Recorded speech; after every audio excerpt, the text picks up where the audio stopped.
Have you ever wondered what it feels like when your soul starts to rot, but your heart still remembers what it means to love?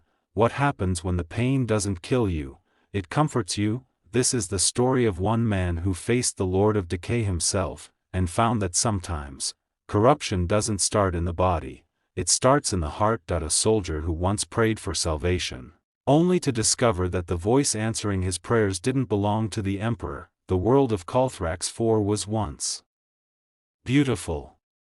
Green hills, silver rivers, and sunlight that kissed the armor of Imperial soldiers standing proud beneath banners of gold.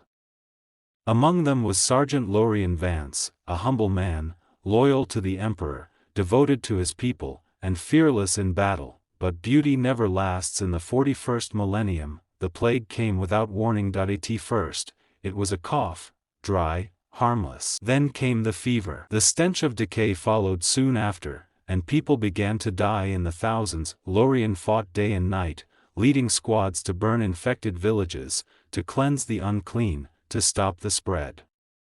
But with every flame, he felt something die inside him too. He had once believed the Emperor would save them. But when his wife, Elira, fell ill, and her body began to blacken with sores, his faith began to crumble. He prayed in the chapel, whispering through tears, "Please, Emperor, don't take her from me. Take me instead." But no light came. No warmth. No voice. Instead, something else answered. A gentle whisper, deep in the corner of his mind, "She does not have to die, child of sorrow. I can ease her pain. I can give her peace." Lorian froze. The voice was calm, patient, almost loving. He tried to banish it. Tried to drown it in hymns and holy words. But it returned every night, whispering, coaxing, promising that decay was not the end, it was a beginning. When Elira finally died, her last words were not of fear, but of peace. "He told me not to be afraid, Lorian. He said the garden is beautiful." The garden. Lorian didn't understand. Not then. When her body was carried away, he followed. He saw her skin bloom, quite literally. Her flesh split open like petals, releasing spores that shimmered green and gold. And in that terrible beauty, he felt something change in him. He didn't feel disgust. He felt relief. The whisper spoke again, soft as a lover's breath. "You see, my child? Even in decay, there is life. Even in death, there is love." From that day, Lorian stopped fighting the plague. He began to understand it. The other soldiers called him mad. They said he'd turned heretic. But when they looked into his eyes no longer afraid, they felt something crawl under their skin, something that whispered 2.1 by 1, they began to hear it as well. Months passed, the Imperium sent reinforcements, the Adeptus Astartes of the Ultramarines, to cleanse Calthrax IV. By the time they arrived, there was nothing left to save. The world had turned green, not the green of life, but of Nurgle's garden.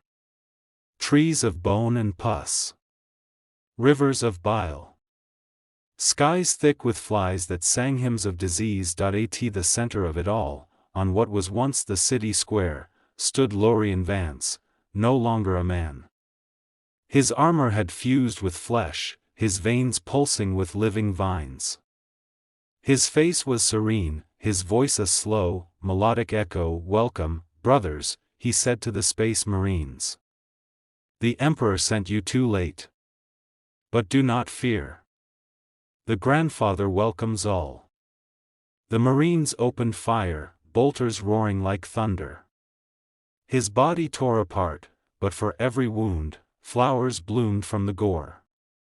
The smell of sweetness and rot filled the air, and even as he fell, Lorian smiled, because in his mind, he wasn't dying. He was finally seeing the garden Elira spoke of. She was there, standing among the blossoms of decay, her body whole again, her hand reaching out to him. "You see," she whispered.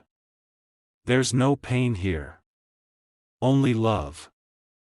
And as Lorian took her hand, his last human thought was not of fear or guilt, but of peace. Centuries later, when inquisitors studied the ruins of Calthrax IV, they found strange writings carved into stone walls, surviving even through rot and ruin. The words read, "He promised us death. Nurgle gave us peace." The inquisitors purged the world with fire, but whispers say the spores still drift through the void, landing on forgotten ships and dying worlds, carrying with them a voice that still calls softly.